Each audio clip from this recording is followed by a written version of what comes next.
Right. KBR park road విస్తరణ పనులు పలువురు ప్రముఖులకైతే తీవ్ర మనస్తాపాన్ని గురి చేస్తున్నాయి. నిన్న ఈ వార్త వెలుగులోకి వచ్చిన తర్వాత ఒక్కసారిగా అందరూ షాక్ కి గురవుతున్న పరిస్థితి ఉంది. కాంగ్రెస్ సీనియర్ నేత జానారెడ్డి, అలాగే సినీ నటులు ఎమ్మెల్యే నందమూరి బాలకృష్ణ, అలాగే అల్లు అర్జున్ మామగారైన చంద్రశేఖర్ రెడ్డి, అలాగే 2 మీడియా సంస్థల యజమానులకు సంబంధించిన ప్రాపర్టీస్, అలాగే పలువురు బడా వ్యాపారవేత్తలు ఈ లిస్ట్ లో ఉన్నట్టుగా తెలుస్తుంది. జూబ్లీ హిల్స్ మహారాజా అగ్రసేన్ కూడలి దగ్గర నుంచి చెక్ పోస్ట్ దాకా కేబీఆర్ పార్క్ బోర్డర్ ఏదైతే ఉంటుందో ఆ బోర్డర్ వరకు ఆ రోడ్డు వెడల్పులో భాగంగా పార్కు చుట్టూ ఉన్న ఈ 6 కూడళ్లు ఉంటాయి మొత్తం.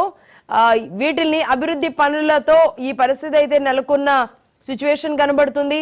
ఏదేమైనా మరి పనుల్ని ముందుకు తీసుకువెళ్లడం మీద రాష్ట్ర ప్రభుత్వం రేవంత్ రెడ్డి కూడా చాలా పట్టుదలగానే ఉన్నారు. బాధితులందరికీ మరి నచ్చజెప్పి భూసేకరణకు ప్రభుత్వం ఒప్పిస్తుందా? ఇప్పటికే హైడ్రా విషయంలో, మూసీ విషయంలో రేవంత్ రెడ్డి తీసుకుంటున్న కఠిన నిర్ణయాలు ఏవైతే ఉన్నాయో అవి పేదలకి ఇబ్బందికరంగా ఉన్నాయి, పెద్దల్ని మాత్రం టచ్ చేయలేరా అని బీఆర్ఎస్ కవ్విస్తున్న దానికి ఇప్పుడు ఏకంగా ఆ పార్టీలోని సీనియర్ నాయకుడైన జానారెడ్డి స్థలం కూడా అందులోకి రావడం, మీడియా సంస్థలు కూడా ఇందులో ఉండడం, అలాగే సినీ నటులు బాలకృష్ణ గారు లాంటి వాళ్ళు కూడా అందులో వాళ్ళకి సంబంధించిన స్థలం ఉండడం, ఇది రేవంత్ రెడ్డికి తెలంగాణలో మైనస్ అవుతుందా ప్లస్ అవుతుందా అన్న చర్చ నిన్నటి నుంచి జరుగుతున్న పరిస్థితి ఉంది. 10 ఏళ్లలో మరి ఆనాటి బీఆర్ఎస్ పార్టీ చేయలేకపోవడం, ఉమ్మడి ఆంధ్రప్రదేశ్ ఉన్నప్పుడు ఎలా అయితే చూసి చూడనట్టుగా ముందుకెళ్ళినాయో, దేనికోసమైతే తెలంగాణ తెచ్చుకున్నామో ఆ విషయంలో అన్నిటినీ కూడా వదిలేసి వ్యాపారవేత్తలు మనవాళ్ళు ఇక్కడ వాళ్ళని ఇబ్బంది పెట్టకూడదు అని చూసి చూడనట్టు కొన్ని చోట్ల కలిసి కూడా ముందుకు వెళ్ళిన పరిస్థితులు 10 ఏళ్ల పాటు ఉంటే, బట్ కానీ కాంగ్రెస్ ప్రభుత్వం వచ్చిన తర్వాత రేవంత్ రెడ్డి తీసుకున్న ఈ నిర్ణయాలు ఆయన ఇమేజ్ ని, ముఖ్యమంత్రిగా ఆయన పదవిని ముందుకు తీసుకెళ్తాయా, ఇబ్బందుల్లోకి నెడతాయా అనేది కూడా అర్థం కాకుండా ఉంది. కేబీఆర్ పార్క్ రోడ్డు వెడల్పు ఆవశ్యకత మరి ఎంతవరకు ఉంది? ఇప్పుడు అక్కడ ఒక ఫ్లైఓవర్ తీసుకొస్తే సరిపోతుందా? కాదు, రోడ్డు వెడల్పులో భాగంగా వీరి ఆస్తులన్నీ కూడా తీయాల్సిన పరిస్థితులు ఉంటాయా? మరి పెద్దవాళ్ళు కాబట్టి మన మధ్య మూసి పరివాహక ప్రాంతాల్లో ఎలా అయితే స్వయంగా రేవంత్ రెడ్డి వెళ్ళి అక్కడ కలిసి మాట్లాడారో అలాగే వీరందరితో కూడా ఆయనే స్వయంగా మాట్లాడే పరిస్థితులు ఉంటాయా?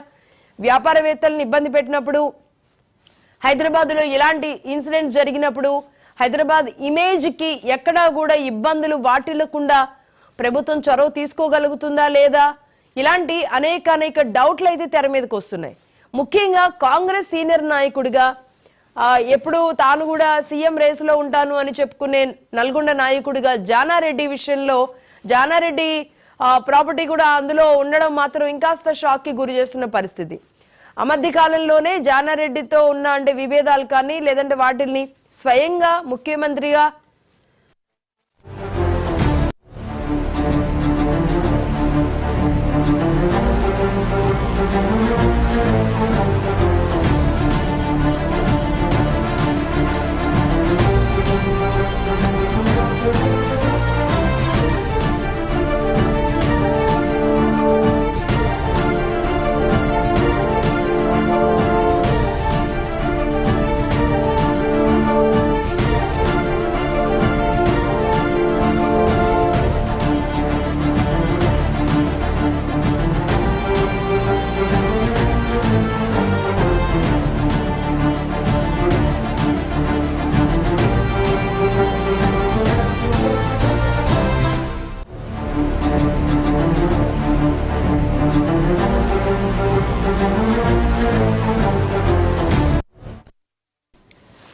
రైట్ రేవంత్ రెడ్డి ముఖ్యమంత్రిగా ముఖ్యమంత్రిగా బాధ్యతలు తీసుకున్న తర్వాత స్వయంగా జానారెడ్డి నివాసానికి వెళ్లి మాట్లాడారు. ఆ గ్యాప్లు అవన్నీ కూడా ఫుల్ఫిల్ అవుతూ వచ్చాయి. మరి అలాంటి రేవంత్ రెడ్డి ఇప్పుడు ముఖ్యమంత్రిగా జానారెడ్డి నివాసం కూడా ఈ రోడ్డు వైడనింగ్ లో వెళ్ళిపోయేలాంటి నిర్ణయాలతో అంటే ముందుగా మాట్లాడలేదా? మాట్లాడకుండానే ఎలా ఇస్తారు ఒక సీనియర్ అదే పార్టీలో ఉన్న నాయకుడికి? అంటే గనక చట్టం తన పని తాను చేసుకోవాలి, ఎవరైనా ఇది ఆమోదించే విషయమే. కానీ ముందు మాట్లాడకుండా ఇలా చేయడం పట్ల రేపు రేవంత్ రెడ్డికి ఇబ్బందులు తలెత్తుతాయా?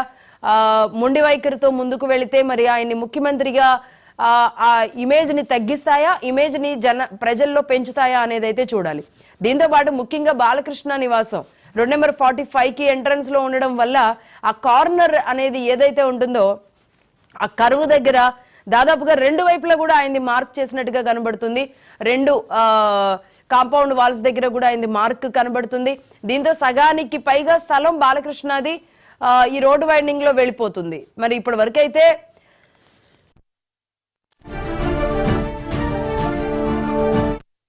చెప్పిన ఈ పేర్లు ఏవైతే ఉన్నాయి మీడియా సంస్థలు కానివ్వండి, లేదంటే అల్లు అర్జున్ మామగారు చంద్రశేఖర్ రెడ్డి నివాసం కానివ్వండి, జానారెడ్డిది కానివ్వండి, లేదంటే బాలకృష్ణ నివాసం కానివ్వండి, వీరికి సంబంధించిన అయితే ఇప్పటివరకు ఎవరు స్పందించలేదు. బట్ కానీ ముందస్తుగా నోటీసులు వెళతాయి, వాళ్ళకి తెలిసే ఉంటుంది ఇన్ఫర్మేషన్. అయితే ఎప్పుడైతే మార్కింగ్ చేశారో ఆ రోడ్లు వాల్స్ మీద మార్కింగ్ చేసింది, కానీ ఆ ప్రొసీజర్ ముందుకొచ్చినప్పుడు మాత్రమే ఇది బయటకు వచ్చిన పరిస్థితి ఉంది. బట్ ఈ నేపథ్యంలో ఇప్పటికే ఒకటి నాగార్జునతో కొండా సురేఖ ఇష్యూ కానివ్వండి, లేదంటే నాగార్జున ఎన్కన్వెన్షన్ కూల్చివేత కానివ్వండి, అల్లు అర్జున్ అరెస్ట్ కానివ్వండి, ఇప్పుడు బాలకృష్ణ ఇంటికి సంబంధించి ఇది కానివ్వండి, మీడియా సంస్థలు కానివ్వండి, ఇలా సినీ పరిశ్రమకు సంబంధించిన వాళ్ళని టచ్ చేస్తూ మరి రేవంత్ ఇలా ముందుకు వెళ్ళడం తెలంగాణ ప్రజలు ఎలా చూస్తారు, తెలంగాణ వ్యాపారులు ఎలా చూస్తారు, హైదరాబాద్ లో ఉన్న వాళ్ళు ఎలా దీన్ని రిసీవ్ చేసుకుంటారు, ఏదైనా మంతనాలు జరుపుతారా, లేదంటే ఏదైనా ఆల్టర్నేటివ్ ప్లాన్ కి ఏమైనా వెళతారా? కాదు, వీరంతా కూడా ఒకవేళ ప్రభుత్వానికి సహకరించి తమ భూముల్ని ఇవ్వడానికి ముందుకొస్తారా? వీరంతా చాలా సస్పెన్స్ గా అయితే ప్రస్తుతానికి హైదరాబాద్ లో ఇష్యూ కొనసాగుతున్న పరిస్థితి కనబడుతుంది.